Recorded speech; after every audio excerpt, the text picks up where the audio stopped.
Okay. We also have been joined by Commissioner Catherine Sandoval in the back. So welcome everybody.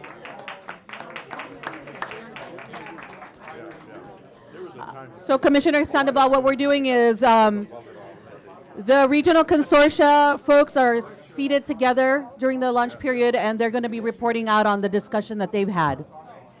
So I'm going to call, I'm just going to go around the table. Okay. Okay. Do you want to? Okay. I'm going to go to Arlene. Are you ready? Okay. So this is the Central Coast, folks, and here's a map for your convenience. Oh, please, just for the note takers, if you could state your name, your regional consortia name, and speak. The Central Coast Broadband. Slowly. The Central Coast Broadband Consortium, with my colleagues Steve, Tom, Dave, and I'm Arlene. We actually have 4 deliverables. The first is making sure that our Get Connected campaign for broadband connectivity is complete in our Tri-County region. The second is, with the good news the CCBC received yesterday, implement our CASF Regional Broadband Consortia project, which for year 1 is mapping assets, creating model policy, and beginning access and adoption in 2 of our counties. The third is for us, finally, after many years, to incorporate as an autonomous legal entity, a 501c3 nonprofit, so that the CCBC can manage its own affairs as opposed to being under the aegis of a city or a university or other entity. And the fourth is to secure partnerships and grants and sustainability for our Access Adoption Public Computing Center computer refurbishing model. The CCBC is fortunate that in the past year, we got an ARA BTOP grant through our Monterey County Office of Education, and now we have the Regional Broadband Consortia grant. So, and we also have some projects that we've been modeling, and we would like to take those initiatives and create a model where the public computing centers actually trained youth and adults in computer refurbishing, and then we could take our refurbished computers and disseminate them through our public computing centers for access and adoption. Thank you, Arlene. Diana's not back. Who's next over? What group is it? What is it? El Dorado? Where we got? Oh, sorry. Eastern Sierra, actually. Wait, Brent. And we don't want accidents. Let me have Eastern Sierra go next. I don't need that. Okay, so since we're so new to this, we're like, oh my gosh, we have so much catching up to do. Obviously, we need to expand our outreach program to areas that we didn't touch the first time around, so we're going to utilize organizations such as senior programs, our family resource centers and such, by doing one-on-one meetings, workshops with those groups, and holding forums and such. We also want to expand our support base because we've got 3 counties involved, and actually Kern's been split in half. So we've got the west side they're handling, we're handling the east side. What we're going to do is have our 3 consortia board members, because we have a total of 9. So 3 of us will take the East Kern area, 3 will do Inyo, and the other 3 will do Mono, and we'll concentrate on working in our counties, and then obviously come together monthly and share what we're doing there, because we do need to build more support than what we have support, but we don't have people knocking on the door just jumping at this, and so we need to educate them on why they need to do that. And the last one is we want to host the Get Connected workshops. I'm not loud enough? Oh. Okay, and then we want to host the Get Connected workshops. And something else we just thought of is we wanted to form a blog off of our website so that all of us have an opportunity to actually speak to one another without always having to come together in meetings like this. Because I know for us, we don't want to recreate the wheel, and you guys have a whole lot of experience that we want to latch onto.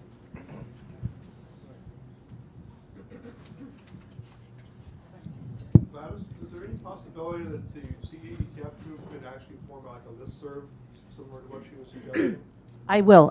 Actually, that's a great idea. I've already got one started, so I will add on to it and expand it to the larger group. I'll talk to each consortia lead to see who should be included in that. Thank you. Okay. 1 second. Let's go to LA here. Go ahead. Hi, I'm Sandra Davis, and we think that we need to do a broader needs assessment. We want to solidify our structure, more outreach efforts. Sandra, can you go to a mic? Oh, nobody can hear me? You can use this one. Thank you.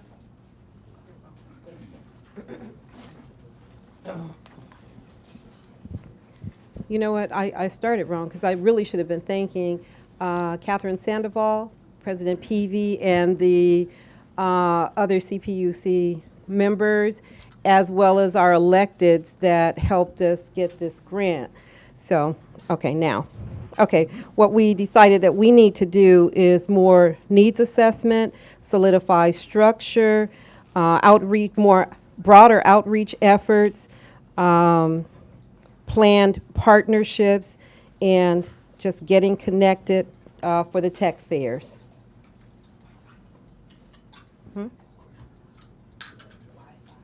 Oh, Wi-Fi. I'm listening to I'm listening to Revlin. What'd you say, Revlin? Okay, Wi-Fi deployment throughout the whole LA County.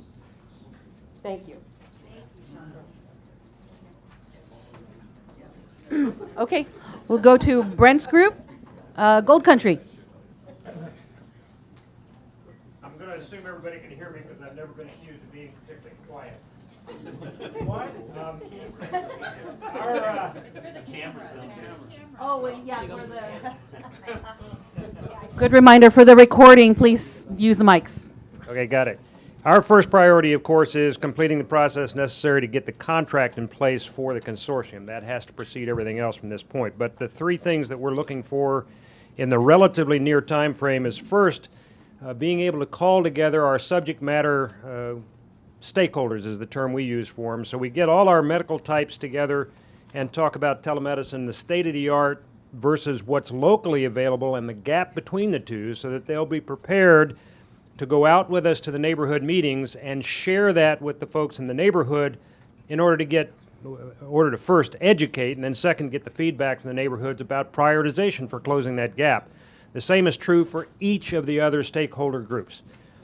Second is scheduling those neighborhood meetings. We've got a 4.5 county area. It's relatively small compared to some of these other consortia groups. But we have wide dispersion of the populations within there. So we're anticipating the need for 100 or more neighborhood meetings in order to reach out and touch a significant number of the population. So we need the help from our consortium members for scheduling those and coordinating the local support for putting them on and participating in them. The third is, I was reminded today, we need to pay some special attention to two groups. Our low-income and ethnic groups, though we understand, a relatively small proportion of our total population that falls into those groups, nonetheless, we can't ignore them. And so with some of the things that were commented about this morning, including Joe's work especially, I intend to steal everything you've got, Joe. We need to get up to speed in order to serve those groups because they deserve support just as well as the ones who don't need that much care.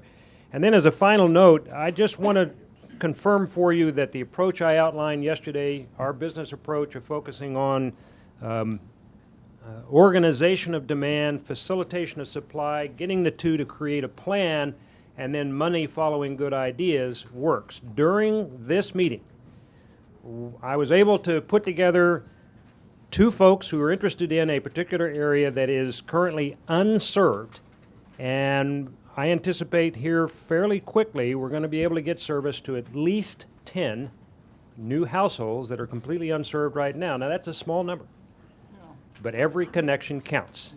And for all of us from Go Country, we call this day and a half of participation in this workshop success for that measure alone, if no other. Thank you, Brent. Okay, next is San Diego Imperial.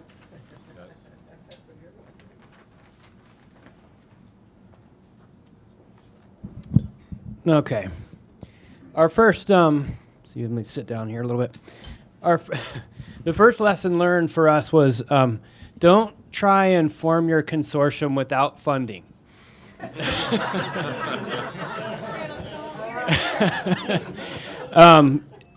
The other thing was that we the reason I say that is because we got our group together over a year ago, and we had our first meeting and we put a lot of ideas out on the table. We discussed those ideas and we decided, let's keep this conversation going. Let's come back. Let's keep identifying what we need to do to improve connectivity in the region. About a year later, and I took notes at all of our meetings, so about a year later we were going to finalize everything, and it turned out that what we were talking about in the last meeting was the exact same thing we talked about in the first meeting. So we already knew. We didn't have to have a whole bunch of meetings to discuss what we needed to do and how we needed to do it. We all already knew. So the next thing that came up that we learned was don't try to collaborate on an application. That didn't work either. So the idea was that we were going to have, Google Docs or whatever, and everybody was going to contribute their pieces. That did not work. And I tried to tell people that it wasn't going to work because we've tried that before. It's better for somebody to take a lead and for people to contribute by passing it around and doing, marking up and commenting on the document and stuff. So maybe a little more technical or whatever than you were expecting, but that was definitely a lesson learned for us. Because I think we could have spent more time on the application itself if we had started sooner rather than continuing to meet to discuss the same things every time. I don't know if anybody else experienced that, but if you know what you're doing, trust that you know what you're doing and just start doing it, basically. The deliverables for us were, sorry, hold on a second. There were more than 3. The formal partnership was the first thing. So assuming that there's funding, we will obviously form partnerships with the key stakeholders. We did learn here at this meeting, though, that there are stakeholders that we didn't think about that we would like to talk to, especially from the USDA. There's a lot of agriculture in Imperial, and we were just talking about how we need to have more of the stakeholders in that area involved in this project, because they could benefit from it as well. Increase obviously adoption among the population and awareness among policy makers about the value of broadband. And then we also want to create a regional broadband plan. So basically what it will be is a plan for the region that identifies where the issues are, what the issues are, not just connectivity, but applications that can help improve people's lives, and who can help solve the problems, and what we recommend they do to solve the problems that are very specific to our region. So there you go. All right. Thank you, Jeff. Who do we have over to the next over? Let's see. I think we're going to Inland Empire, or? No, we don't have a report. Oh, I'm sorry. Mendes, I'm sorry. What? 1 second, Martha. The folks from the Redwood Coast, were you able to discuss some stuff? Is this on? Should be. Speak closer to the mic. Speak closer to the mic. Yes. Can you hear me? Yes. Okay. Better. We don't have a report, but we had a good lunch.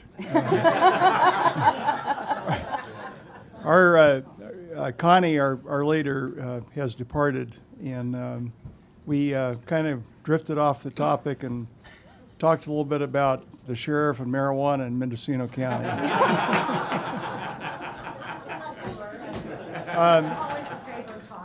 I can report a couple of things that maybe are takeaways that we in Mendocino County. I can only speak for Mendocino County right now, but our priorities are mapping. We had a pretty good discussion with Kathy and Tom and Mark Morris, a little stand-up discussion at lunch, and I'm learning a few more things about mapping. The CTN presentation, both the telemedicine and the tribal situation, is a real eye-opener to us to get that list of clinics and healthcare providers in Mendocino County. Some of them I've never even heard of, and probably 2/3 of them are not subscribers to the CTN network. So I think that there's a potential upside where we can start building some additional demand. The tribal thing has been a real challenge for us, and we need to continue working. We have 8 small reservations, and they don't really communicate among themselves very effectively. And it might be that through CTN, their connection they're going to have with the, I've forgotten what it's, CRIBS, the rural, tribal rural healthcare network, that might be of use to us. And we're going to continue to work on aggregating demand.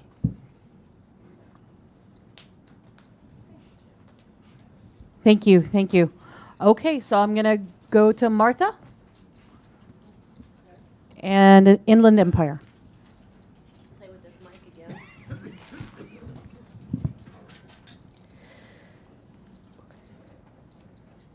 Okay, the key lessons learned by our region is, first we want to emphasize that we are brand new. So we learned that there are a lot of resources in the other consortiums that have been formed through various methods and that are all now coming together through the CPUC funding, so that we're all sort of in a united funding source. And there's been a lot of different funding sources out there that people have plugged into. So our first lesson is to plug into this group more.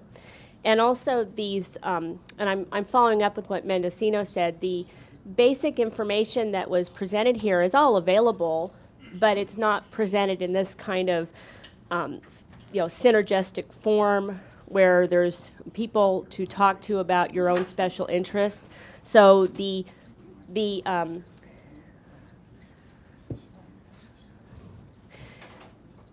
importance of having the variety of speakers and programs to plug into through the CETF is a big deal to the Inland Empire. The CETF resources that are available daily to us from the staff and the connections is a big deal for the Inland Empire Consortium.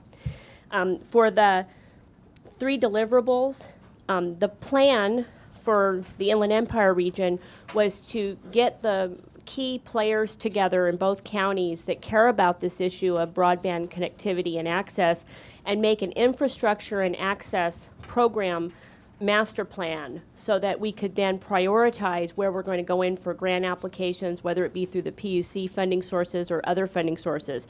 So that's our big deliverable, is being able to develop that plan that does not exist. The other deliverable is there's best practices and there's projects that are even happening within our own county, much, we've all learned statewide. We'd like to be able to be as part of that overall plan, is that if something doesn't require a lot of money and time, but it's a great idea and it's already being done, we want our consortium to have the opportunity to just start doing it and not wait for a grant or not wait for something. There are always people, what we just heard from the gentleman is, just being at the round table making the connections. So we consider that one of our deliverables. I'm not sure how I'm going to write that for the PUC, but we think that's an important deliverable, is taking advantage of people being together working on a common issue that every single consortium member in our group said having fast internet was really important to everybody in the community. It was like breathing air. Nobody wants to breathe bad air. Everybody wants clean air. They said it was in that category for them. Everybody wants great internet service. So plugging into that, and then we have a special deliverable, is that Smart Riverside, headed by Steve Reniker, who's our consortium leader, along with Lori Tillery from the Economic Development Agency in San Bernardino. Smart Riverside has already done a phenomenal job of providing computers, and 5,000 households have been served in just the city of Riverside through his program. And we're lucky to have Steve as a key member of our consortium. And we want to, at least at the minimum, bring the Smart Riverside concept to other parts of San Bernardino, other parts of Riverside County, like the Coachella Valley, out towards Indio. And then San Bernardino County, like Yucca Valley, Needles, and Barstow, and Victorville, and Inyo. Not Inyo, but at I want to say Trona, at the top of the county. So that's what we want to do. And then the final one is, what challenges do we want help from other regional consortia leaders? We want to call you like every day, get to know you, hang out. No. What we really want is, we want to know the truth as to what wasted your time, what worked quickly, not just what sounds really, smart. Like saying long sentences sometimes sound really smart, which is good. But sometimes in there was a lot of time wasting, or there was a lot of effort for no results. So we'd actually rather just hear, don't talk to these kind of people because it's going to cost you hours.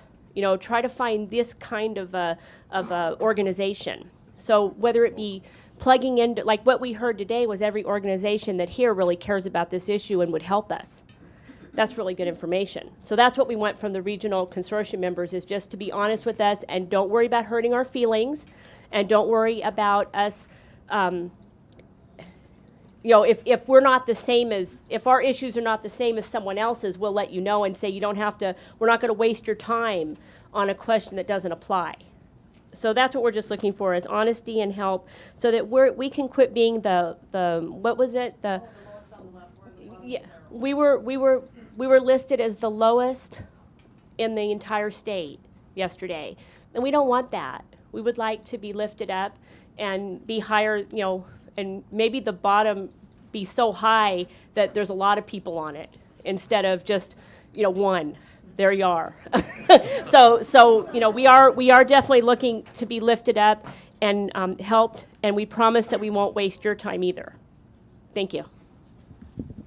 Thank you, Martha.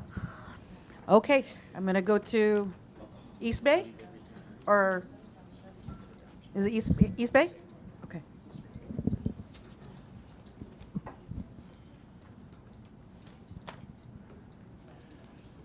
So I'm James Nixon, and with Joe Gross, we are the principals of Sustainable Systems, and along with Trish, we have been consultants to the East Bay Broadband Consortium. And in terms of lessons learned, the first lesson that we learned was that it's really important to establish a strong conceptual framework to operate out of. And the one that we did has 7 elements to it. And it's to connect inclusion with infrastructure and with economic development and with telehealth and with social services and with e-education and e-government.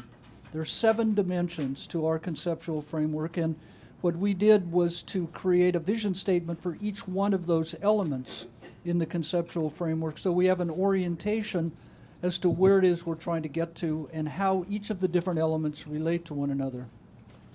Second lesson that we learned was it's really a good idea to work with economic development organizations.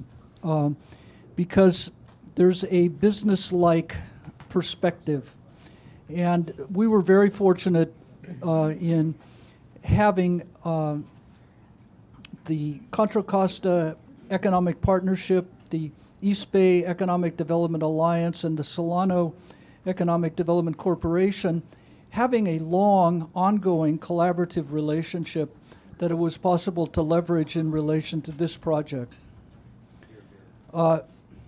Thirdly, a lesson we learned was that many of the different people that came in to be a part of this partnership were at very different levels and places in the learning curve, and that it's important to understand where everybody's at and to develop a process that enables everybody to wind up sort of at the same place on the learning curve. We needed a concerted effort to understand the landscape, to understand the resources that we were operating with. And we learned that it's really important to build on what already works in the area, not think that we're starting from scratch. And also to, as Joe was talking about this morning, to undertake some popular pilot projects and then build off those pilot projects. And then finally, we have some infrastructure issues in terms of connectivity at all, but a big piece of our infrastructure challenges is to take small pipes or medium-sized pipes and make them into fat pipes to be able to service the economic clusters that really need that kind of infrastructure in the area of digital media and internet service and the variety of other business clusters that are in operation in the East Bay. And so we're thinking about what is the way to accomplish that infrastructure challenge as well as the other one. So those are the lessons. The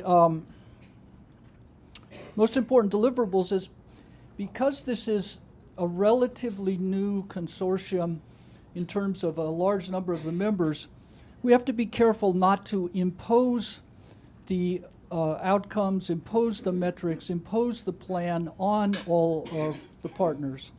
And so a big part of what our focus is on for outcomes and deliverables is to produce an appropriate strategic plan that includes the right outcomes and the right metrics. And in order to do that, we're planning 3 major roundtables focused in the areas of our conceptual framework, and then a summit. And by the end of that time, at the end of the first year, we will have developed the strategic plan and carefully elucidated what the metrics are and what the outcomes are. And then finally, as an outcome, we want to take what's already been accomplished in the Get Connected Oakland and Get Connected Alameda County efforts and expand those throughout the entire East Bay. We think we've got a significant head of steam there and a lot of interest in doing it. So that's a important deliverable for us. And then finally, I must say that the meeting yesterday, and particularly the meeting today, has been very helpful. And so thank you to Gladys and to CETF for doing it. And one of the things that we would like to get out of ongoing collaboration is to establish relationships with Scenic and the Nonprofit Housing Association and the California Telehealth Network and the Department of Agriculture in relationship to helping us as a consortium, but as all of the consortiums together to address our problems. I'm confident that Scenic will provide us with the solution to our fat pipe problem, although Jim hasn't been all that jumping up and down yet and saying that he's going to do it, but I'm confident he'll come around. Likewise, in relationship to the opportunities for smart housing throughout the East Bay, and for full telehealth coverage throughout the East Bay, and for full rural access and adoption throughout the East Bay. So we already came in enthusiastic about this when it was made known that the CPUC had actually provided the funding, for which we're very grateful and thank you. We became even more optimistic, and after having met all of you and gone through this process, we're ready to go.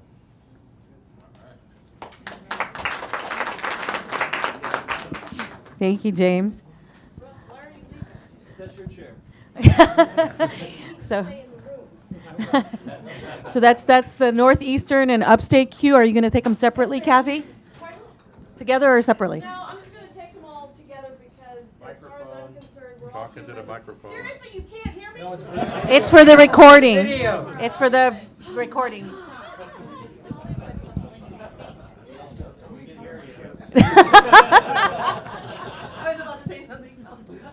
At the end of the day, I really honestly believe that we all agree.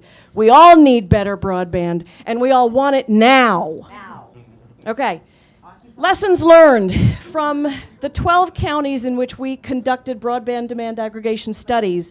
I learned 3 valuable lessons. The first of which is, available does not necessarily mean it's accessible. We want to foster competition. Just because a service provider claims it's available doesn't mean somebody's willing to pay the price being charged. Secondly, people want it, and, not but and they can't get it. Thirdly, people want action with tangible results. Okay, the 3 deliverables for our regional consortia 2, the work plan year 1, Jim Delgado spoke rather eloquently to it, a regional middle mile fiber-based infrastructure that connects all 16 northern counties. The second piece of that are the community and/or county last mile regional plans that actually connect the end user. Lastly, what challenges do you want help? Well, this is where I, at the risk of putting an even bigger target on my back, appeal to my regional consortia leaders, partners, and members. Help me help all of us articulate how we can use data. How do we need to collect the data? What can we do with the data once we've gotten it? I got my clients back. You all may not realize it, but I heard a lot of browbeating going on in the room yesterday, and it's not effective. It's not helpful. If you don't like data you're being given, help us figure out a way to use it effectively. Having said that, I invite each and every one of you to call me, email me, plan on being a part of a conversation that allows us to take advantage of data that does exist and make it work for us. Thank you.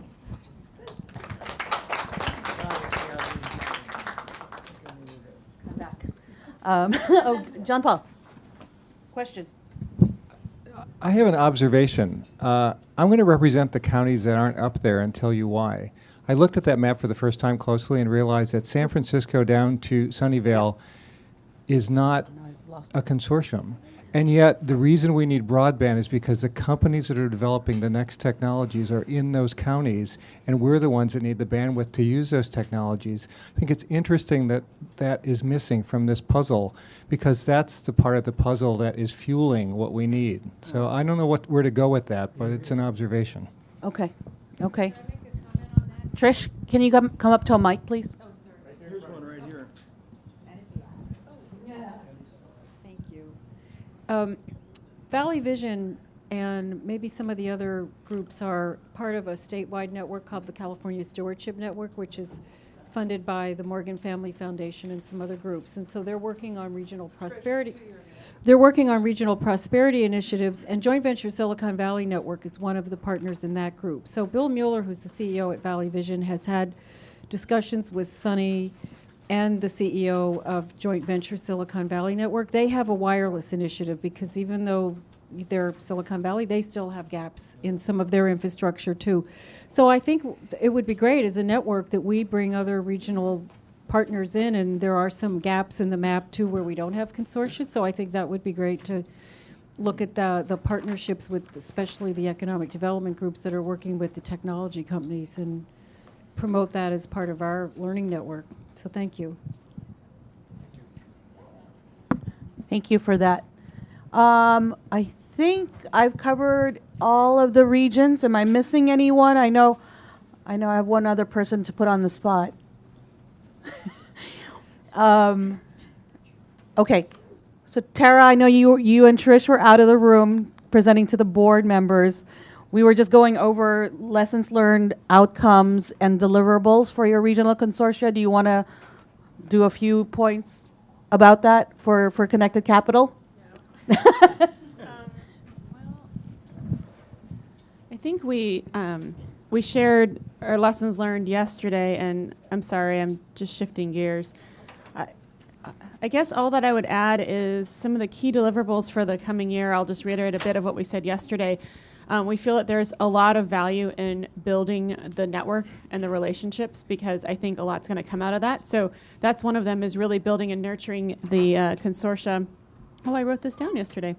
Map the assets and create a baseline. And so data, just like what Kathy was saying, is we really need to understand the data of where we're at. And then third, really get started with a list of priority areas. So as I've been explaining to a few people, for our metropolitan transportation plans, we have a list of priority transportation projects that when funding comes, that's how we go at it. And so that's essentially what we're envisioning as an output of this project, is to have a list of priority broadband infrastructure areas. And so getting that started. And then in parallel, as I mentioned the other day, we're also focused on adoption, because that's another key issue in our region. I knew you could do it. So thank you, Tara, for that. Anyone else? Oh, Caroline. Thank you. Gladys, I have a question. What is the plan for the video and audio that's being taken of this program? We are going to have it, we will have it available on our website. We, at this moment, need to probably work with the videographers and the contractor to work on it. Probably a lot, because it's just been gavel to gavel recording, and so there's editing that needs to happen. And the interviews will be the first ones up. The interviews are pretty straightforward. There'll be very little editing, if any, of those. So there were interviews of the speakers, CPUC commissioners, the regional consortia leads throughout the last 2 days. Remember, many of the people that we would like to share this meeting with don't have broadband. So can we see if we can get some DVDs made? We could. If you'll send one DVD to each participant, I'll make sure I copy them. Okay. We'll take note of that, and it might be easier to share with them the notes that will be generated from the 2 days as well, just because it's a lot to take in video form, even when we finish editing, I think. Okay. Yeah, I appreciate it. Thank you, Gladys. Oh, you're welcome. Thank you. Anybody else? Any last comments or questions from anyone? Okay. Angel Assam from the CPUC has asked, well, it's a good idea.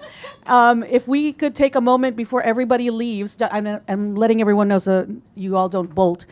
And it's not time to leave yet, but to take pictures per regional consortia, just as a commemorative, and also to help CPUC and each other to identify people. So I can take the lead and identify. We'll take the pictures, and then we'll do the ID later.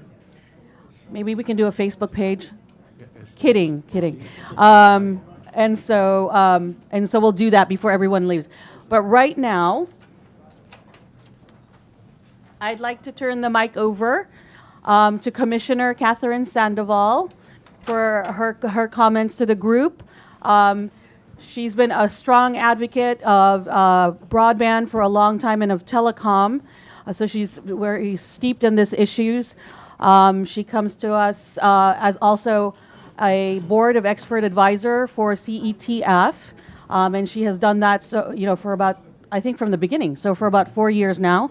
So we're hoping and we think that she will be continuing that when time allows. So I hand it over to Commissioner Sandoval.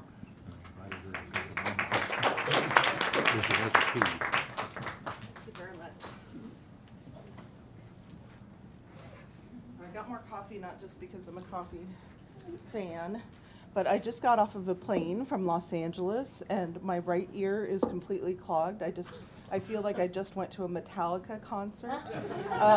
So I can, I can hear. We can't hear you. See? Pull it up. Can't.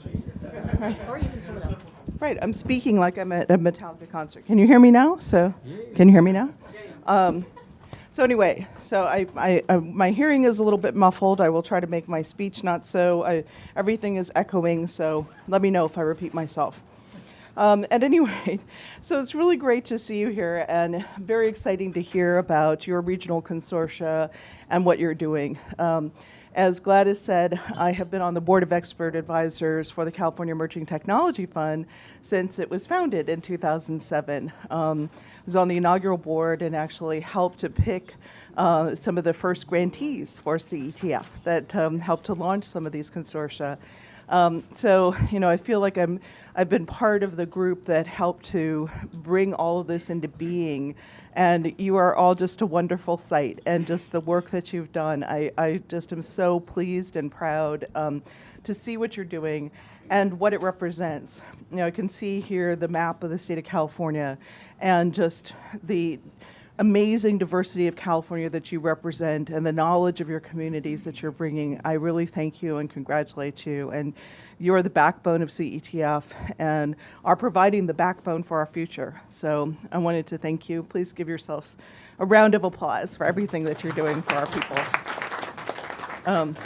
So as Gladys mentioned, I am a long-term telecom fan. I spent 6 years working at the Federal Communications Commission and directed the department at the FCC.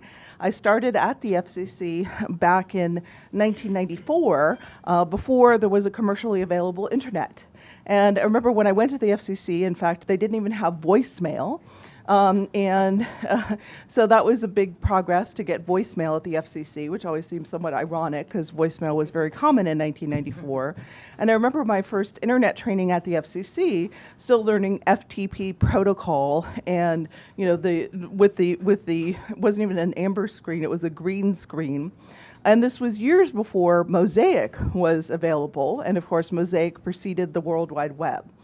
And I had the opportunity to work with Reed Hunt when there was a part of the Telecom Act that was written in providing funds to schools, libraries, and rural health care centers, and to go out to communities across the country and help to roll out that program.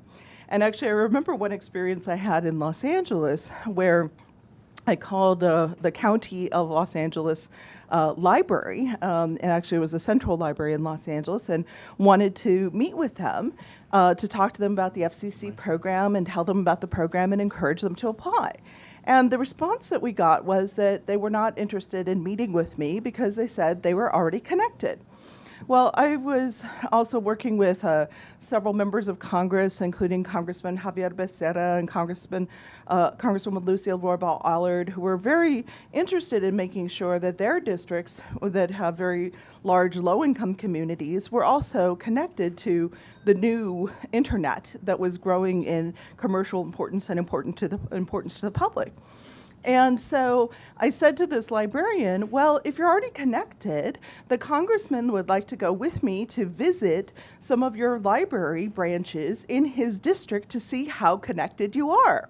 Okay, so of course that generated an actual meeting, because how connected they were at that point was they had 3 terminals with dumb amber screens that were still using FTP protocol.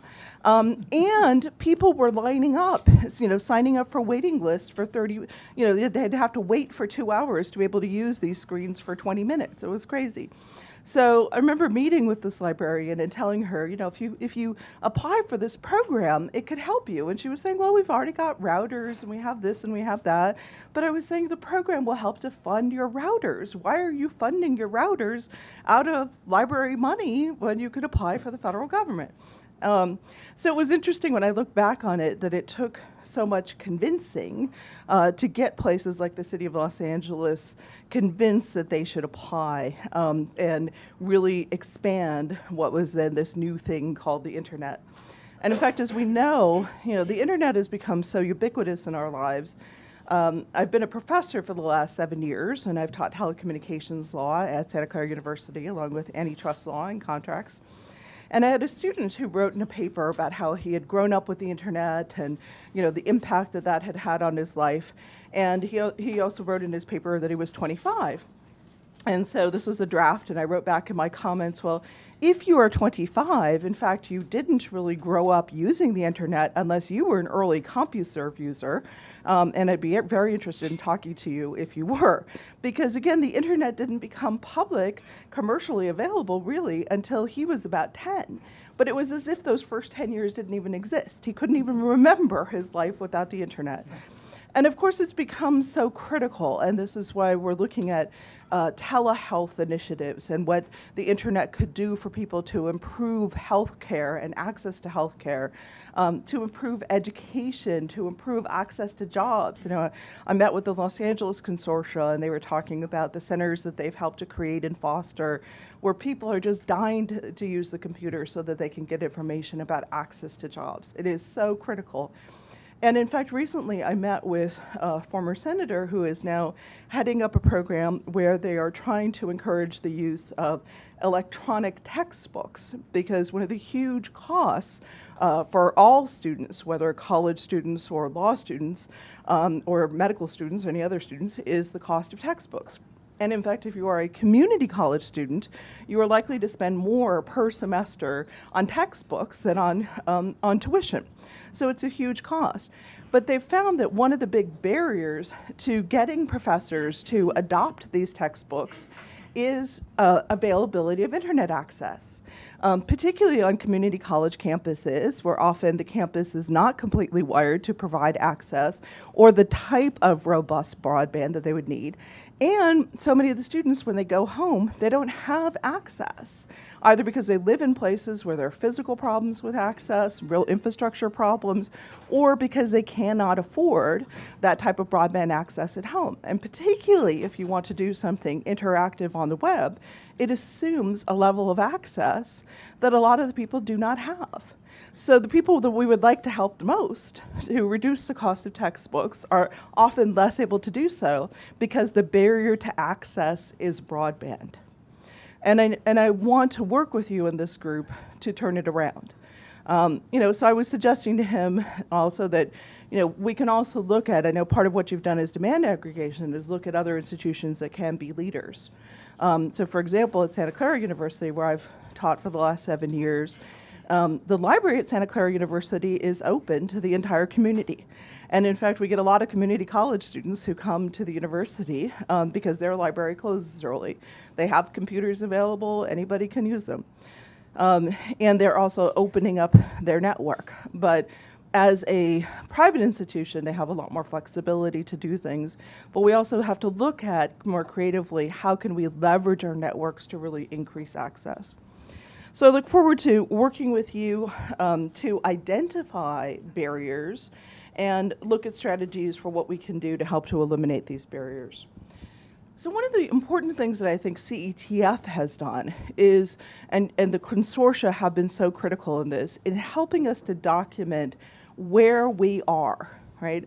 Again, we look at this great state of 38 million people, and we realize our diversity, our heterogeneity is a huge part of our strength, but also creates great challenge, right? As most people from San Diego have never been to Siskiyou, and vice versa.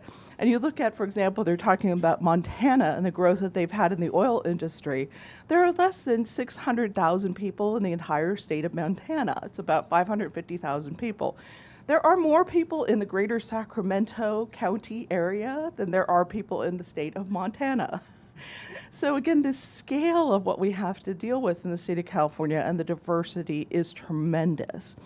And I remember having the opportunity when my telecom advisor, Melissa Slauson, Melissa, raise your hand, and I had the opportunity to go up to Reading and meet with several of you in Reading who were talking about some of the broadband issues in rural areas.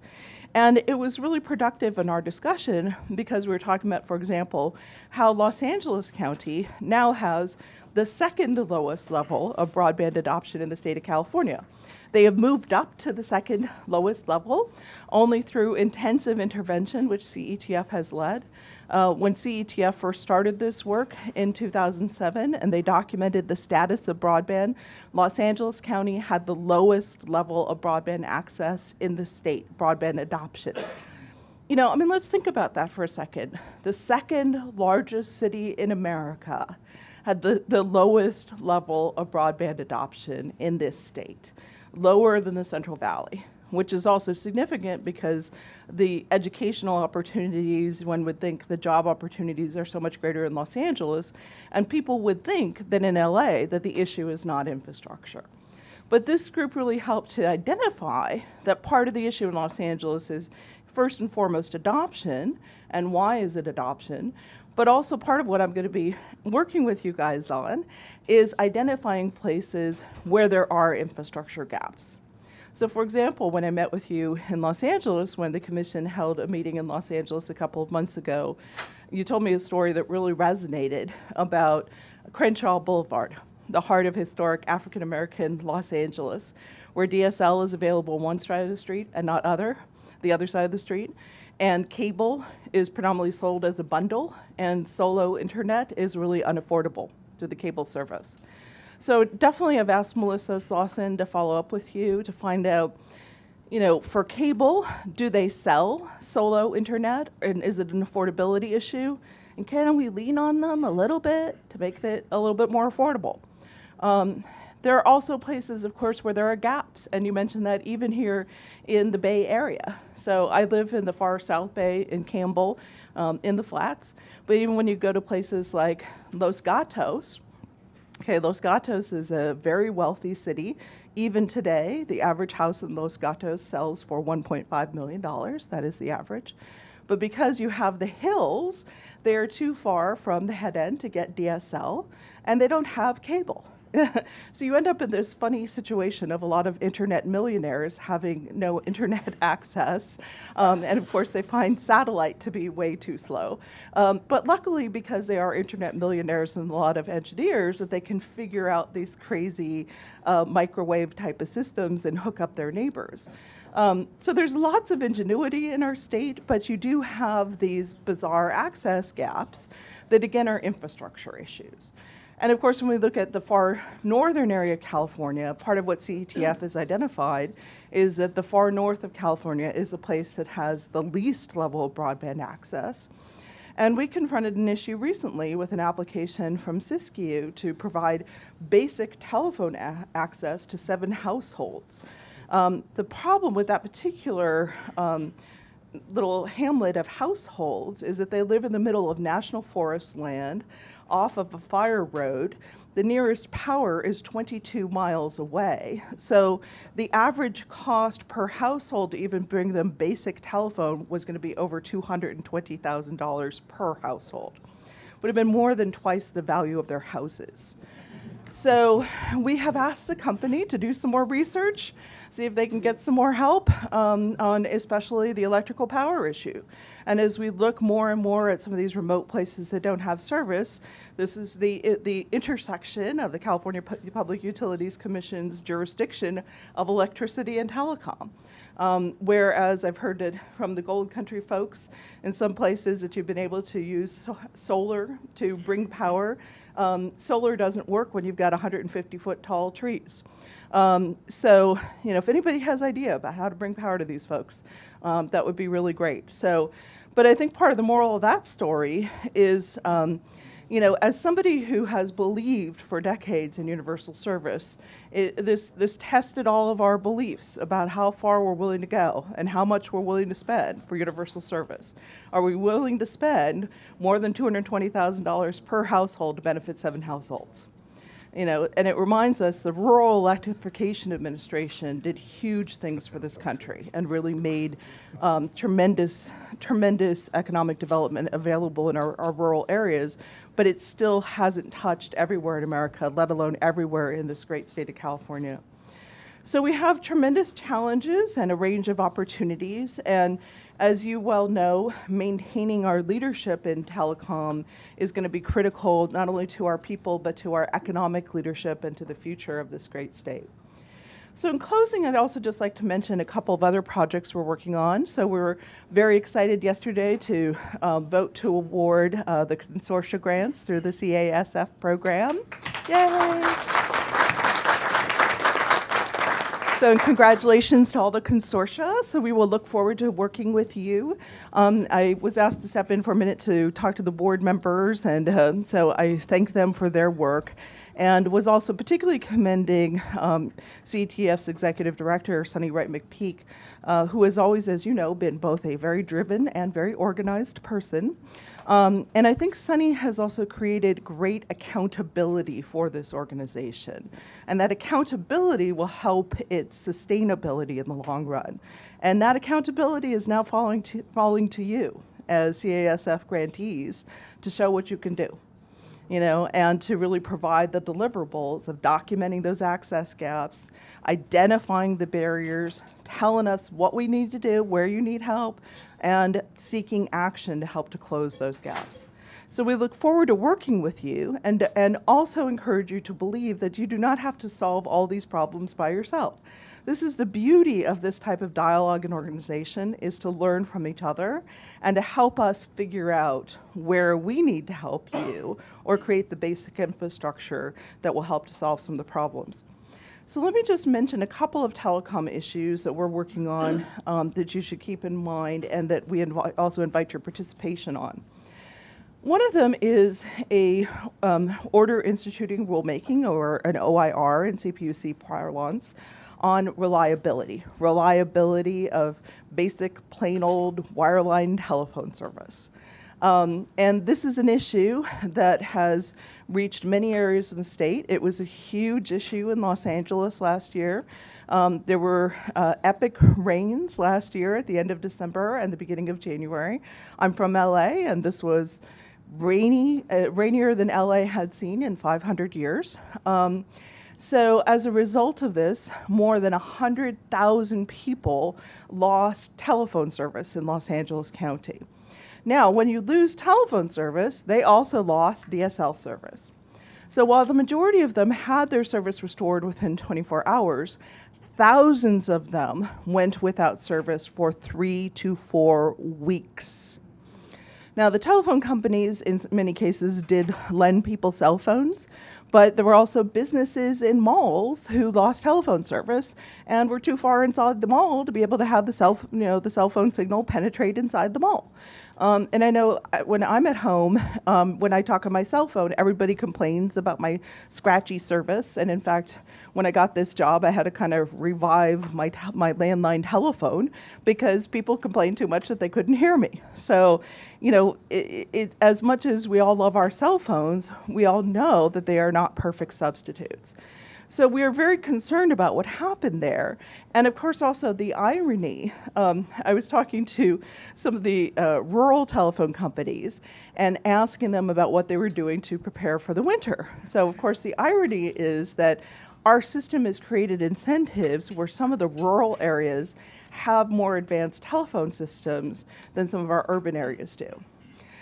So, for example, in Los Angeles, one of the allegations is that part of the reason why 100,000 people lost telephone service because of the rains is because they were using a system where around the copper wire that they basically put paper, they wrapped the wire in paper, and then they pressurize it with air.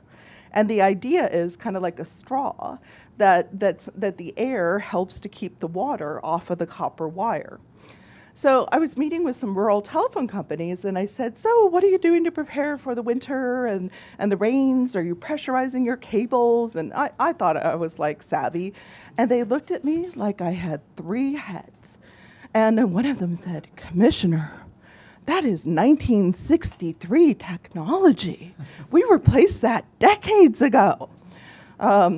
So we've ended up in this situation where Volcano Telephone has far more advanced service and far more advanced infrastructure than does the second largest city in America. And so, we're definitely interested in looking at that as we go forward, and also looking at whether or not we need to do things to encourage reliability of the network so that it can support the advanced services on which we all depend. Also, we're looking at the transition to what we call wireless lifeline. So last year, the Commission had decided that wireless services should be available for lifeline telephone support.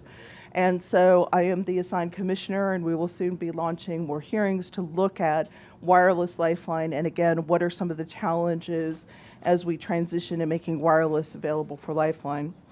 And last, the other big thing to put on your radar is the FCC's recent Universal Service Fund order. The FCC's Universal Service Fund order, USF order, is over 700 pages long. It is the biggest change to the Universal Service Fund in a generation, and the biggest change that we will likely see for at least the next decade. So within the next month, we're going to have to really decide what is California going to do. Some states have already announced that they're going to sue. California years ago engaged in certain intercarrier compensation reforms, so we think that's not a big issue for us, but there may be other areas that are issues, particularly for the rural areas.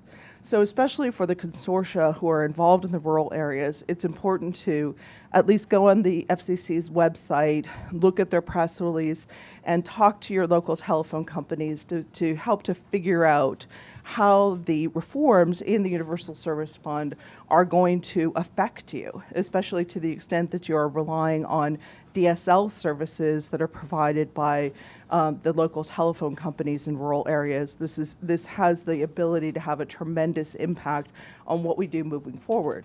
And part of what the FCC is trying to do with its reforms is to really move from emphasis on plain old telephone service to emphasis on broadband.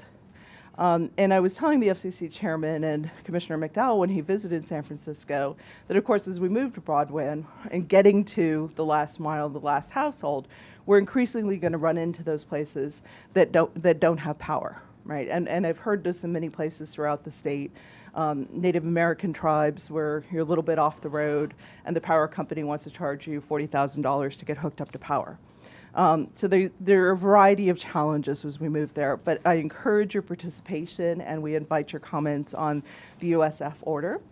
So I also invite your comments on any other CPUC proceedings, and we will keep you up to date on key things that we think of where we could really use your participation. And we look forward to supporting you in your efforts as consortia, to learning from you, and to hearing about your successes in both identifying the barriers and overcoming the barriers so that Californians can get the service that they want and need and that is necessary for our leadership in the 21st century. So thank you very much.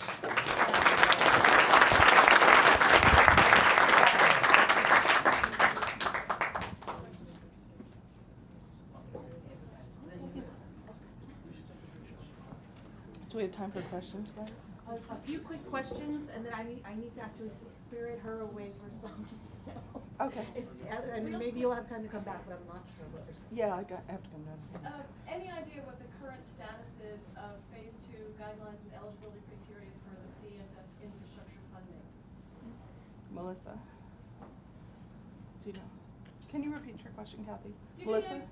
Does anybody, is Angel here or Zenaida, do you? I can maybe speak to that. And you're talking about the proposed decision on the proposed changes to the infrastructure grant as well? Phase 2. Microphone, please. Phase 2.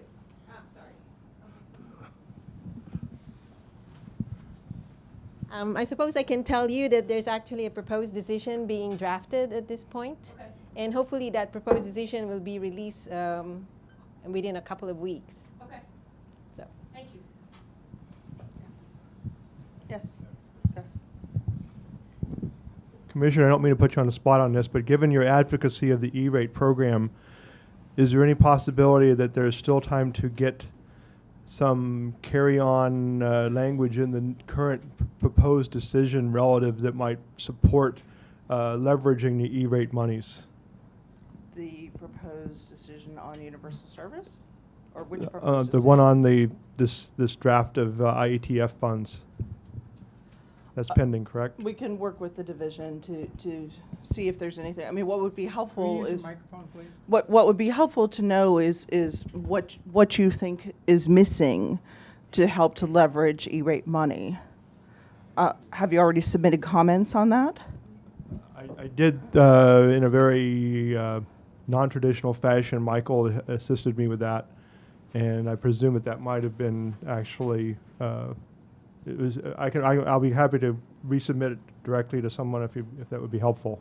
Yeah, I mean, we need comments in writing that can go into the record and be considered. And so, so Melissa, you can raise your hand so you can coordinate with Melissa about how to submit comments and if there's timely. And again, I mean, what we ask you is to identify specific barriers. It's one thing to say we encourage our participation in the E-rate program. It's another thing to say, here's barrier X and here's what you can do about it.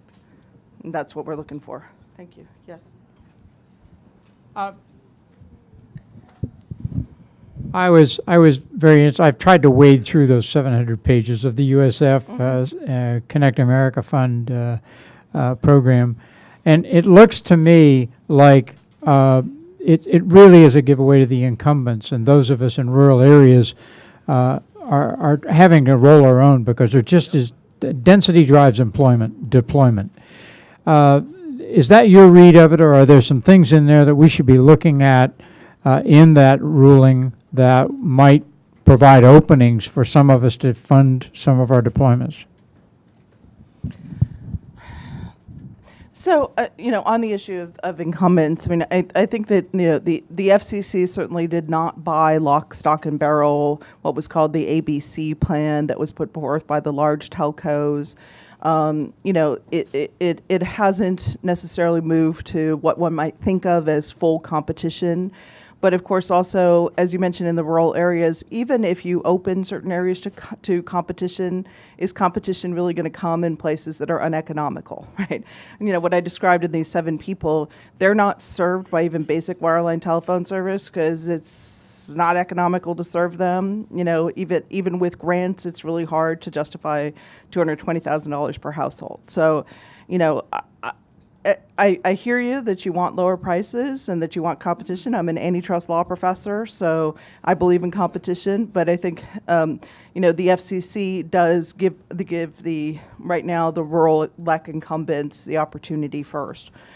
We're still wading through it. I know that Melissa actually spent a day at home the other day so she could cuddle up with the 700-page order.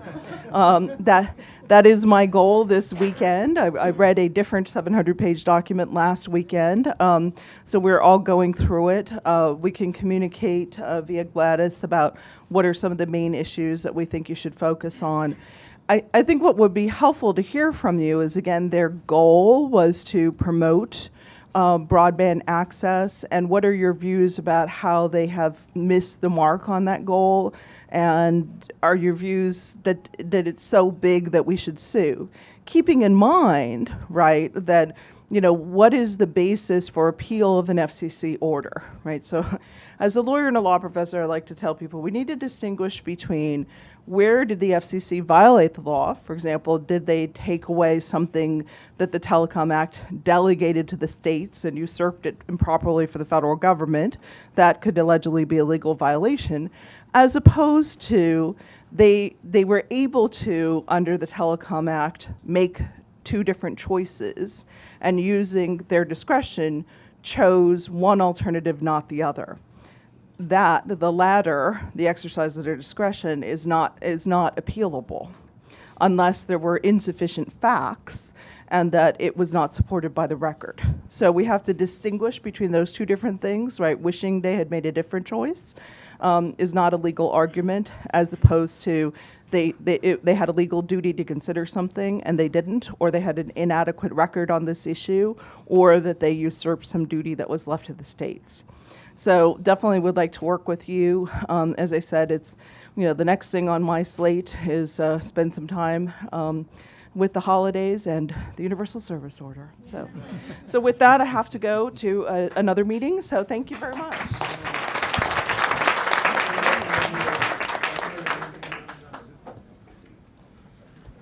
No surprise, it's a giveaway to the incumbents.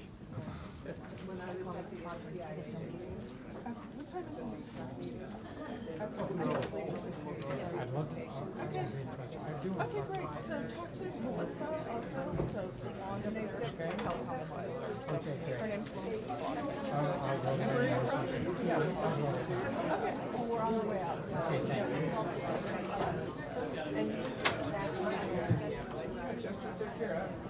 Okay, y'all, thank you. I think it seems like we're breaking up. So, but we're not. This is just the beginning.